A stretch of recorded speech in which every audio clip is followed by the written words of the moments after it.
તાપી જિલ્લાના ઉનાળાના પ્રારંભે જ પાણીનો પોકાર ઉઠ્યો છે, પરંતુ સોનગઢના ચાંપાવાડીમાં સ્થિતિ કંઈક અલગ જ છે. અહીં કુદરતની કરુણતા કરતા સરપંચોની નિર્ભર નીતિને કારણે ગ્રામજનો તરસ્યા રહેવા મજબૂર બન્યા છે. એક તરફ તંત્ર પાણી બચાવવાની વાતો કરે છે, તો બીજી તરફ ચૂંટાયેલા પ્રતિનિધિઓ જવાબદારીમાંથી હાથ ઊંચા કરી રહ્યા છે. શું છે આખો મામલો, આવો જોઈએ આ વિશેષ અહેવાલમાં. સોનગઢના ચાંપાવાડીમાં પાણી માટે હાહાકાર, સરપંચની નિર્ભર નીતિ સામે ગ્રામજનોમાં ભારે રોષ. ઉનાળાની શરૂઆત થતાં જ ગ્રામ્ય વિસ્તારોમાં પીવાના પાણીની સમસ્યા વિકરાળ બની રહી છે. ત્યારે તાપી જિલ્લાના સોનગઢ તાલુકાના ચાંપાવાડી ગામેથી વહીવટીતંત્રની આંખ ઉઘાડતો કિસ્સો પ્રકાશમાં આવ્યો છે. ગામના ડુંગરી ફળિયામાં પીવાના પાણી માટે ગ્રામજનો વલખા મારી રહ્યા છે, પરંતુ સ્થાનિક સરપંચના અક્કડ વલણને કારણે મામલો ગરમાયો છે. ચાંપાવાડી ગામના પંચાયત દ્વારા બોર તો બનાવવામાં આવ્યો છે, પરંતુ તેમાં મોટર અને મીટર ન હોવાને કારણે ગ્રામજનોને પાણી મળી રહ્યું નથી. આ બાબતે જ્યારે ગ્રામજનોએ વર્તમાન સરપંચને રજૂઆત કરી, ત્યારે સરપંચે એવું કહીને હાથ ઊંચા કરી દીધા કે આ બોર અગાઉના સરપંચે કરાવેલો છે, તેથી મીટર મૂકવાની જવાબદારી મારી નથી.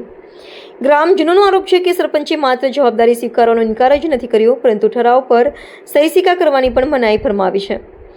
ગ્રામજનોએ આક્ષેપ કર્યો છે કે સરપંચે ઉદ્ધત ભાષામાં જણાવ્યું હતું કે તમારે જ્યાં ફરિયાદ કરવી હોય ત્યાં કરો, હું કામ નહીં કરું. ગરમીના દિવસોમાં પીવાના પાણી માટે લોકો અને પશુઓ ભારે હાલાકી ભોગવી રહ્યા છે. જરૂરી ઠરાવ પર સહી ન કરીને સરપંચ વિકાસના કામમાં રોડા નાખતા હોવાનો આક્ષેપ સરપંચના નકારાત્મક વલણથી કંટાળીને ગ્રામજનોએ હવે તાલુકા અને જિલ્લા કક્ષાના અધિકારીઓને લેખિતમાં અરજી કરી ન્યાયની માંગ કરી છે. ચાંપાવાડીના રહીશોની એક જ માંગ છે કે પંચાયતના બોરમાં તાત્કાલિક મીટર લગાવી નિયમિત પાણી પુરવઠો શરૂ કરવામાં આવે. સાથે જ જનતાના કામમાં બેદરકારી દાખવનાર અને ગેરવર્તન કરનાર જવાબદારો સામે કડક કાર્યવાહી કરવામાં આવે તેવી લોક માંગ ઉઠી રહી છે. હવે જોવાનું એ રહે છે કે જિલ્લા વિકાસ તંત્ર મામલે કેટલી ઝડપથી હસ્તક્ષેપ કરે છે અને ચાંપાવાડીના તરસ્યા કંઠને ક્યારે પાણી મળે છે. અરુણાબેન શિલેષભાઈ ગામિત. શું તકલીફ છે? પાણીની તકલીફ છે અમને. અમે મીટરની માંગ કરી પણ સરપંચ શ્રી ના પાડતા છે.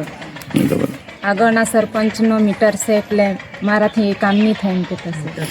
પાણી વગર શું શું તકલીફ પડે છે તમને?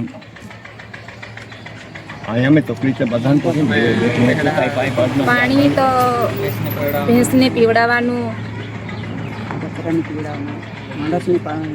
માણસ ના ભરવાનું. અમે તો 10-15 ઘર પાણી ભરીએ એટલે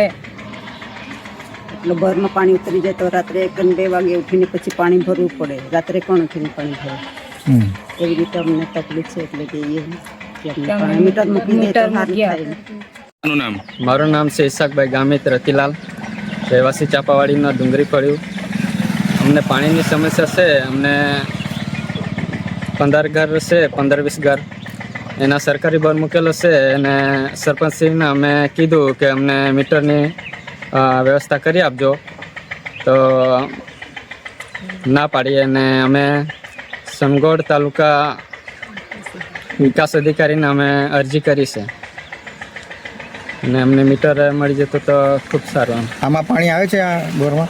પુષ્કળ પાણી છે. એમાં તો 10-15 ઘર અમને થઈ રહે એમ તો પુષ્કળ પાણી છે. સરકારી બોર છે. સરપંચને રજૂઆત કરી તો શું કહે છે સરપંચ? એ તમે જે કરવું હોય તે કરી લો, તમારા મેળે તમે મૂકી લો મીટર એમ કે. અન્ય જે પાણીની ટાંકીઓ છે ને જેટલા બોર છે ત્યાં મીટર મુકાઈ ગયા છે?